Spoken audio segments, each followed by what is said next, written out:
Fire, fire, fire, fire.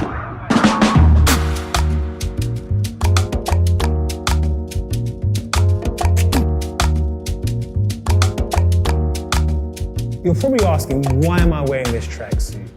Why has the whole studio changed? And for me, that very much captures the journey of this production. During episode 1 and episode 3, I wore traditional Nigerian attire, West African attire. And that very much paid homage to my West African/Nigerian roots. I was paying homage to those roots. In other sessions, be it the turtleneck, for example, that was a very sophisticated and academic look, which is how I like to try and dress sometimes. And that very much buys into the whole British fashion sense. Now, the tracksuit, trainers, hoodie and all, that very much buys into my inner city London roots, or should I say my South London roots. And I think it's very, very important to understand that there are some times that I may walk about in a tracksuit. That doesn't make me a criminal. That doesn't mean that I should be stopped and searched. I'm a professional. I'm a professional history teacher at that. And I think what this should show you is that you shouldn't judge people based on what they wear or how they look.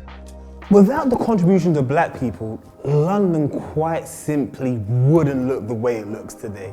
The West India Docks, which is also known as Canary Wharf, wouldn't exist. It was primarily built to support the transatlantic slave trade.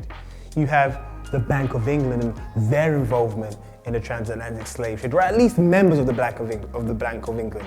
You've got Lloyds, you've got Barclays, but these are some financial institutions, but there are also buildings scattered all across London that were either once owned by people involved in the transatlantic slave trade, or money from the transatlantic slave trade was used to support the infrastructure. So I think, quite simply, London 2020 doesn't look the same without transatlantic slave trade. There would be a London, but I'm not quite sure how that would look. It's quite difficult to quantify the private and personal wealth that was gained from the transatlantic slave trade. But what I know for certain is this: slavery wasn't abolished for free. Slave owners were compensated a huge amount of money at the time. Over £16 million, which equates to billions of pounds today. You've got people such as David Cameron, or David Cameron's ancestors, who directly profited from the compensation schemes from the transatlantic slave trade.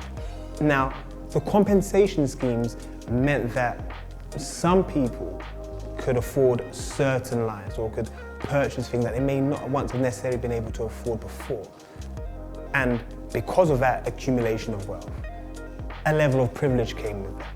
And they were able to whitewash their history in a way that's a bit more difficult to trace. There was an economic impact from the transatlantic slave trade, and individuals benefited through the compensation. So too did the railways, so too did shipping, and so too did a number of industries. I can't tell you how much they made specifically, but what I can say is the wealth that was generated and the wealth that was accumulated changed individuals' lives, and it changed Britain as we know. I think it's really, really important to decolonize the curriculum. And when I talk about decolonizing the curriculum, what I actually mean is telling the histories that have once been neglected, telling the histories that have once been marginalized, so that we get a more accurate picture of this country. And in decolonizing the curriculum, we are inevitably going to discuss Black history, because through discussing Black history, we have a better understanding of why Britain looks the way it looks today. There are a number of reasons why this history hasn't been included, and the issues are complex. On some level, these histories were purposefully omitted because they didn't suit a narrative that was trying to be created. And that's the reason why they may have not been included. But there are also other reasons around it.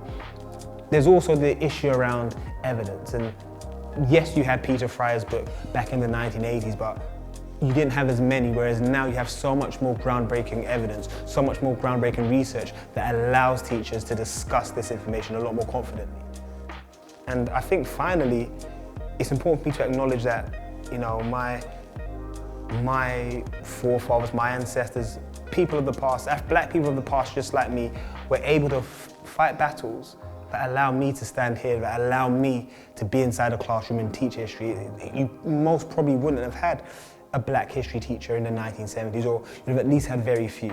And I believe through more and more people from the African and Caribbean community taking history, you are more likely to find more of these types of histories being taught, quite simply because history is the third most popular topic for students from an African and Caribbean background. If you don't have more people from an African and Caribbean background studying history, you're going to have less university lecturers, you're going to have less teachers, and this history is less likely to find its way into the classroom. Progress is a process. It's not an instant event. It takes a while for change to occur. I hope to get to a place where history is just history, and the history of everybody who played a part in Britain is taught. But until we get to that point, it's important to play a key indicator and talk about black history so that it is included in the overall history that we teach in school.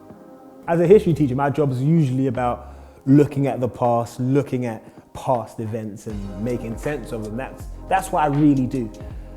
It's quite difficult to use history to look to the future. And I say that, a lot of people say history repeats itself, and because history repeats itself, we quite often can predict what the future is going to look like. And I think it's quite difficult. I look at, for example, the First World War, for example, which was a war fought based on trenches.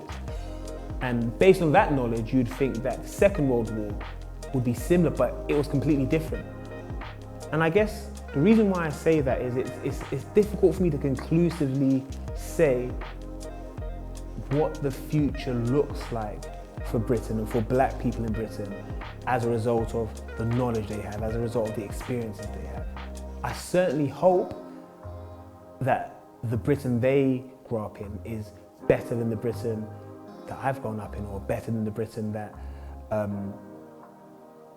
my forefathers and my ancestors grew up in.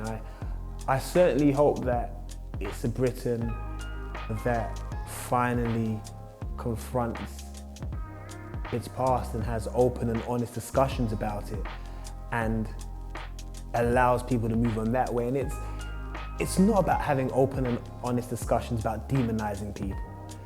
It's about having open and honest discussions so that a more balanced and accurate picture of the past can be painted. And so we could truly then maybe learn from that and really move on. But it's difficult to truly move on if people are being silent, if discussions aren't being had, if history is being ignored or history is being marginalized.